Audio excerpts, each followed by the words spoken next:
Hungry Trilobyte podcast would like to start by acknowledging Soonercon. Prepare for an enchanting evening from every corner of the dimensional plane. Fantasy and magic combined for Soonercon 35 and a weekend full of cosplay, gaming, celebrity guests, and fan panels. Join us June 11th through 13th, 2027 in Norman, Oklahoma. Visit Soonercon.com for details. We are here on location at Speeding Bullet Comics with Matthew Price. How you doing today? Hey, thanks for having me on. Good to talk to you. Been kind of looking forward to doing this. Likewise, I appreciate you being my host here. Now, I will say, for the benefit of people not in Oklahoma, Speeding Bullet Comics is my comic book store. It's about 2 blocks from my house, and I go to a lot of stores, but this is my daily driver. This is the first place I go when I want to find something. And if I can't find it here, that's when I have to venture out into the rest of the world. Well, we appreciate you coming in. Of course, appreciate your business here for quite some time. You've been coming in for a while. So. Yeah, I've been here for a while. Yeah. I'm not originally from Oklahoma, but I've been here for a good 20 years now, and this is, like I said, it's my store for a reason. A lot of times people will ask me when they're just getting into comics, what makes a good comic book store? And that's different for everybody. But for me, it's having a healthy back catalog. And you guys do.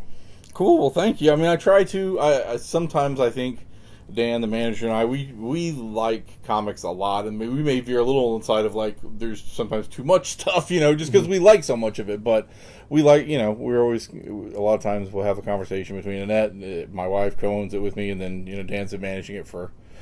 He's been with us coming up on 25 years next year, so. It's like, well, we like it, so hopefully between the three of us, if we like it, somebody else will too, and that's been the case for a while now. So yes, we celebrated 28 years this year.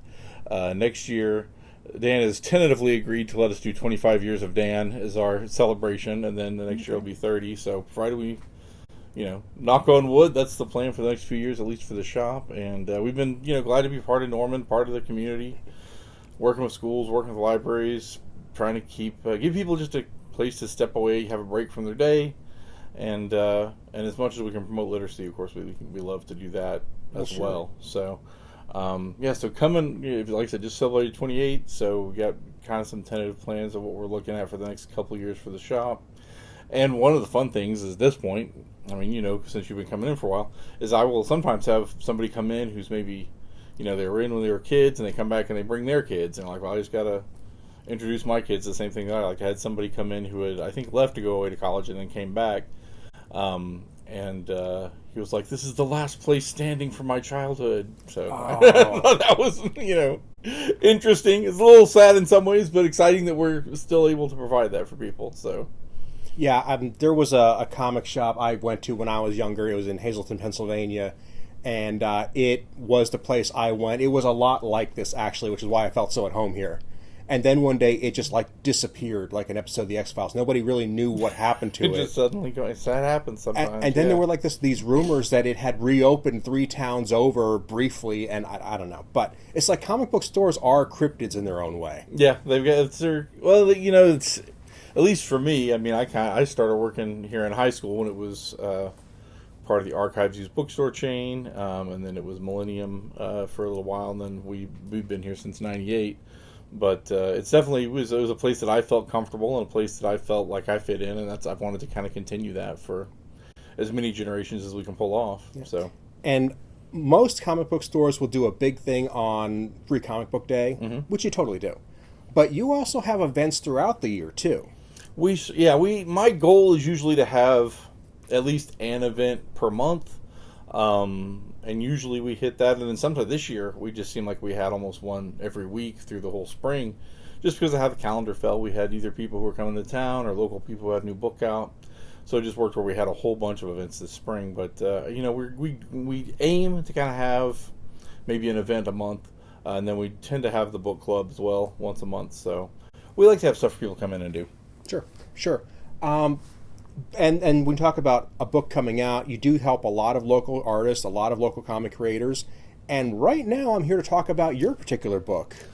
Yeah, thank you. That was probably part of what kept us so busy too, so there was a lot to do with launching the book. But so I've been writing comics and films kind of the first comic I did came out in 2013, but I've been, obviously you worked on stuff even before that. Most of them has been either self-published, published through local publishers. Some have been sort of film reward type comics. But this is my first sort of national, I guess, release. This went out across the country. So yeah, that was exciting. Team America Racing, based on the toy line from the 1980s, published through CSN Press. I don't know if you want to know the whole backstory, want to get into the whole backstory, but this was a toy line in the 80s of motorcycle toys that could do jumps and tricks and things like that. Originally, Ideal Toys had the Evel Knievel license, and then when Evel Knievel kind of had some legal issues, they wanted to keep doing the toys because the toys were selling well, but they weren't sure how much they wanted to tie it to whatever happened with his legal situation, so they went to Marvel. Marvel created the Team America characters. There was a 12-issue series from Marvel in the 80s. Marvel still retains the rights to those technical characters, but the toy rights and then the rights to license the toys have gone through a different company that now CSN Press is working with or is tied together with. So we could use the characters basically like as you see in the toys, but we need to invent new backstories forever. So we basically start with the idea of what if there's a red, white, and blue racer, and then a racer in black, and then let's just build from there. What does that look like? So we try to do kind of a modern take. I tell people a little bit, although it's not exactly the same continuity, kind of like a Star Trek The Next Generation thing, where like you could assume that other stuff happened if you wanted to. We won't refer to it because we don't have the rights to the Marvel stories, but this could just be stuff that happened 20, 30 years later with a similar concept. It's a flexible continuity where you can choose to incorporate the old stuff or not. Yeah, I mean, we're not saying it didn't happen, but we're not ever going to refer to it. So. Sure. And this is neat, and I'll admit this stuff is just slightly before my time, so I don't have a personal tie to it, but I almost like that. Yeah. Because this means that I'm getting a chance to appreciate something on that level, and it's not a rehash of something that's been done many, many times over. It's just something that is fresh in that it's a new idea based on very classic archetypes. And it's something that, if you were a kid in the early 80s, you looked at this would be something that I think you'd enjoy. We tried to write it in a way that if you were familiar with the toys or if you had the Evel Knievel toys and you jumped those through your yard, this would still kind of give you a feel of that. But also if you're just coming to it new and you're like, well, maybe I like motocross now, or I'm just a kid who kind of likes sports now, or I'm even just a comic fan and I like mysteries and exciting things happening. We tried to give like entry points at all of those types of readers, so that you didn't have to feel like, oh, well, I didn't read the original, so I won't know what's going on. It will not matter at all. If you did like that stuff, you may find some little, hints or reflections, but it's completely new as far as the characters, their situation, their world. And so hopefully people coming in, if you take the idea of like, what if you looked at these toys, especially just the ones with helmets where there's not a lot that is given away about what their personality is, and you just have, the white racer, blue racer, red racer all in helmets, you got a black racer also in a helmet. Develop a story, and that's what you have to work with. And so I kind of just went out from that, and tried to, play with certain archetypes, of course, but also just give entry points. Like I think maybe I've told you this, but I've mentioned my youngest daughter was a gymnast. She coaches gymnastics now, but throughout her competition, I always liked watching the teams, and not only how they competed, but how they interacted and what their experience was like with the parents and the coaches. And I feel like they almost, in some ways, some of that's different from what it was like maybe in the 80s. So I wanted to kind of try to capture what is that like for high-level competitors at this time versus maybe what you might have seen in the past. So I want to talk about the writing there for sure, because that I did pick up on a lot of things that I thought were very clever. Oh, great. One is that it does play out in terms of pacing like a 1980s TV show, especially like, those like Mask, G.I. Joe. Yeah. It has that tone where you get the plot points in a very digestible form steadily throughout the episode or the issue, and it doesn't get too clever to where you feel like it's trying to play tricks on you. It's very easy for, I think, any age group to absorb the story. But there's also a sense of sophistication there, like it's trying to appeal to somebody who's looking for a little bit more of a backstory there. I tried to have it work on a couple levels, and I'm glad to hear that it sounds like at least it somewhat worked. One of the tricks about writing this is when we first were bringing it out, CSN's main thing they publish is Comic Shop News, which I've worked for Dave over there for a couple of years writing articles and different things. And so I was talking to Dave about the original concept of bringing this back was issue 2000 of Comic Shop News was coming out last December. And I started saying, well, you have sort of the rights to these properties. What if we did a new comic? And, toy comics and with G.I. Joe, Transformers, ROM, all this stuff is getting new interest. What if we did Team America, which you have the ability to do? So the initial thought was maybe we just do 5 pages in the back of Comic Shop News. But then he liked what we were doing enough as we got into it. He's like, well, let's do like a 5-parter. But the trick of that is... we had 5 pages in the 2000, and then we did 4 pages in each of the next 4 issues. So it needed to work both as a serial with 4-issue page breaks, and then ideally also work as 20 pages altogether, 20, 25, whatever we ended up with. Well, we added a little bit of art for transitions in the collected edition, but that was one of the tricks was writing it like. There's had to be a hard out essentially every 4 pages. So I tried to kind of write it almost with a little bit of that classic movie serial feel of like, okay, well, now we've come to the end of this little chapter, but we're going to have to ride right into the next chapter and see what happens. So that was another thing where like, okay, we had to kind of seed this stuff, and try to make it such where if you were just reading it every week and it was split up, that you could follow it okay, but then also when you were reading it all together, it didn't feel like you were just sort of getting a lot of repeated information. And that is definitely it's tough to do, for sure. Like, I love serials, but it does get a little frustrating when you have that little repeat bit each time you start a new chapter. Right. I said, me looking at it as a 30-minute cartoon from the 80s, it's like, well, this is the commercial break right here. Right. This is where they're going to sell me candy bars and action figures and, Yeah, so definitely, I'm sure there feels like there are breaks, because there were very intentional breaks, but we tried to make it where it wouldn't jar you out of it, reading it all at once, which I guess, you see some of that today in modern comics where you have issues and then a trade paperback, everybody kind of figures, well, if this does well, it'll be a trade paperback. This is almost kind of the micro version of that. Okay, we're breaking it every 4 pages, essentially. So yeah, I think it's built into how we read comics these days. I don't see it as a negative. Yeah. And if you pick this thing up, it feels heavy. It is like the annual issue, the giant issue there, and the reason for that is there's a lot of contextual information in the back there about how this came to be, where it came from, which is great for people like me that might have like the Cliff Notes version of what's going on. But this gives a 3-dimensional view of Team America. Yeah, there was a lot of because some people really liked this and it was one of their favorite toy lines. Some people had never heard of it. There's obviously the whole sidebar thing, which Dave mentions, I think, in his editorial, a whole puppet movie that we have nothing to do with. That's a whole other thing. Yeah. So there was a lot of explaining, this is the Team America from the 80s, it's the motorcycle guys, it's not the puppets. So he thought, well, let's just give the history. The history is an interesting story. So he's got, an interview with Jay, who was the one who was working with the toy licenses, and then Dave is the publisher of CSN, and we talked to Josh and Lorenzo, and then Dave also wrote out that whole just sort of history of like, here's where the toy line started, here's where it went, here's where it came from, and this is where it is now. Which I think is kind of an interesting and fascinating story in its own right. And if you're like, well, where did this come from? Or I remember seeing these, but I don't know the whole gist of it.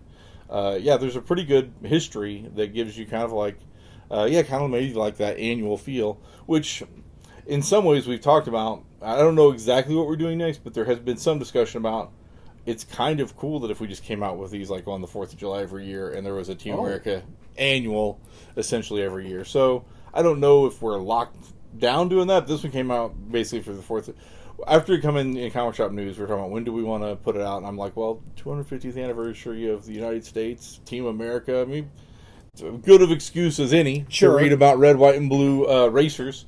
So, but people seem to kind of like that, so we've had some discussions about maybe that's something, maybe we can do it on an annual basis and have sort of a Team America annual and give people kind of a chunky, meaty bit of comics. So, I mean, the original Evel Knievel phase and this would have been just after the bicentennial phase.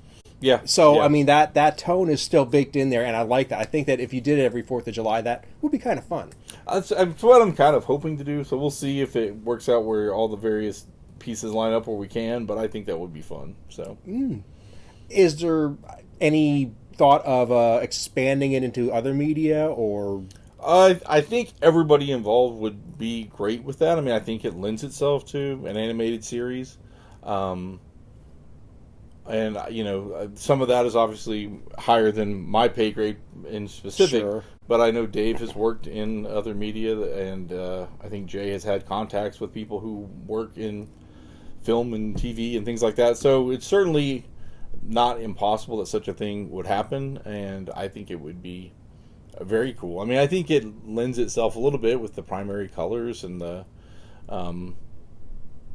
it wouldn't be hard to adapt to that medium, I don't think, and still have something that was cool. Because that's basically where it came from, and Yeah. The concept of infusing these basically faceless toys with characters and faces and backstories, it is really neat to me, the way we can flesh that out. Cool, thank you. Because I've had a couple episodes in the past. Chris Byrne is the toy guy. He's been on a couple episodes where we've talked about the history of toys, and one of the things that happened in the late 70s, early 80s was taking them from being generic concepts and one-offs to entire toy lines. Right. And this would be kind of the medium where they wasn't really one or the other. Yeah, there were toys, and I mean, they came up with enough story to keep doing it. Basically, if you look at Evil Knievel kind of came with his own story. They were just, okay, you have a stunt van, let's make a van, And I'm sure there were people involved making creative decisions and practical decisions based on what he was doing that would translate to a toy. But then once you get to the point where well, we have all these molds, then you're kind of doing it the other way around. We have molds for this, what can you make up? And so, Jim Shooter and some of the Marvel guys were involved with that from their day of how do you back out of that and create characters. And then when I was doing it, I had read those, maybe not all of them, but I'd read them as an adult and as a kid, and I liked them. I was an Evil Knievel kid, and then I liked the Team America stuff. I didn't totally put together they were connected at the time, but I liked the Team America. But what I tried to do when I started doing this is I'm going to try to do sort of a spiritual sequel, or a sequel to what's in my head more than what actually happened. And I've gone back and reread them since I finished this, just to kind of be okay. And, we have some things that are similar, some things that are wildly different. But what was cool was just okay, motorcycle team doing crazy things. There's sometimes they met Ghost Rider and Iron Man, so they were crossing over the Marvel Universe a little more. We won't do that, but I did want to hint at a bigger universe that we could continue to get into as we continue to do things if we want to. So, a lot of it was just trying to back out. Okay, we know just very little about these characters. What can we put in? And so, like I said, looking at the colors, I tried to, the blue character ends up being Buzz, who's our team captain. Ram is the red character, Rom. He has kind of an analytical mind. And then I wanted to do white for Nikki, who's kind of fighting for innocence. Black is our mysterious highwayman. So, and then you just kind of start pulling threads. And, okay, well, and to some degree, who are some people who I've met or talked to who have characteristics that I could weave into this that become more interesting. So I wanted to give them a lot of room to kind of bounce off each other as needed. And then we've got a couple more characters in the wings that we could roll in if we keep going. So, but for this one, you're basically... There were, the three characters on Team America. We had the Highwaymen. We wanted to have a rival team, so we had that, and then we had the mom. So there was a lot of people to get involved and get juggled in the first 20, 25 pages. So we didn't go super deep into some of the other characters, although we did. T-Falcon makes a little appearance. She's somebody who I want to use more in the future, too. Anyway, I think it works. Hopefully readers also think it works, but it was a lot of you do have to get a lot of people kind of on the page in some capacity, so, and give you at least enough that you kind of get a feel for who they might be. Sure. And speaking of pages, one thing I definitely wanted to point out that really, really clicked with me was the fact that there are big sections that are not dialogue heavy at all. There's very little text in some areas where the action just seems to flow out. And for something about racing, Right. that's effective. But I think that took a lot of restraint to write things that way and make it flow, and probably a lot of communication between yourself and the artists. So we were really fortunate to get the art team we had. Josh Hood has been doing things for quite a while. He's done Spider-Man, he's done Star Trek. He's been around the block. And then Lorenzo Scaramella is a little newer, but he's done several things for Image. I think he maybe has an Eisner nom. He's very well respected. So both of them brought a lot to it. Because of how it all worked, we had broken all the scripts before we had that team, because we were running through just various people. And then when this team came on and clicked, we knew Josh could do kinetic energy. So there were some emails back and forth just about bring what you know to the page. I think that it's pretty close to what the scripts are, but he just envisioned them and made them happen in just even a better way than I could have hoped. Just because he's so good at just, putting that character acting on the page, and giving stuff that energy. And I think a lot of times those two things intertwine well. I mean, if he's selling the energy and then you cut to a face and it's that expression sells what's happened. Yeah, can't really speak highly enough about Josh, and was super glad to get him on here. And I hope that my scripts helped in that. I think probably so. I didn't want to over-explain everything for sure. And, if there could have been instances where, depending on how it went, okay, we do another dialogue pass because we got to explain a little more of this. But with Josh, I didn't really feel like we had to. I think most of the time that he's just like, well, he's drawn it there. People are going to get it. We don't need a line to, underline it. It's communicated via the art. So, well, I know you got people coming in. I know you're a busy guy, so I don't want to keep you too long. But before I let you go, where can people find this comic and follow your adventures on the web? Okay, cool. Well, definitely come to Speeding Bullet if you're local. If you're in Norman, we've got them here. This was distributed through Lunar, so most of the stores that order Marvel or order DC or Image are able to order it as well. So you can get it presumably in just about any comic book store across the country. CSN Press is the publisher. They do Comic Shop News. You can find them online via Comic Shop News. I think you can just Google that. It'll show up easy enough. I'm at MatthewLPrice.com. You can find links to my Substack into the store from there. The Speeding Bullet page on Facebook is just, I think, facebook.com/Speeding Bullet, and that's where a lot of what's going on gets communicated as well. So. Okay. Everything you just said is going to be in the show notes for this episode on AaronBostic.com. All right. Yep. Well, thanks. It was great to talk about it. And thanks for checking out the comic. I hope you enjoyed it as well. And, yeah, if you like sort of the 80s revival stuff like G.I. Joe and Transformers, it'd be great if you want to give us a look. And then if it's something that you've never heard of but it sounds intriguing, yeah, I'd love if you pick it up, flip through it, see what you think. I can't wait to get the next issue. Okay.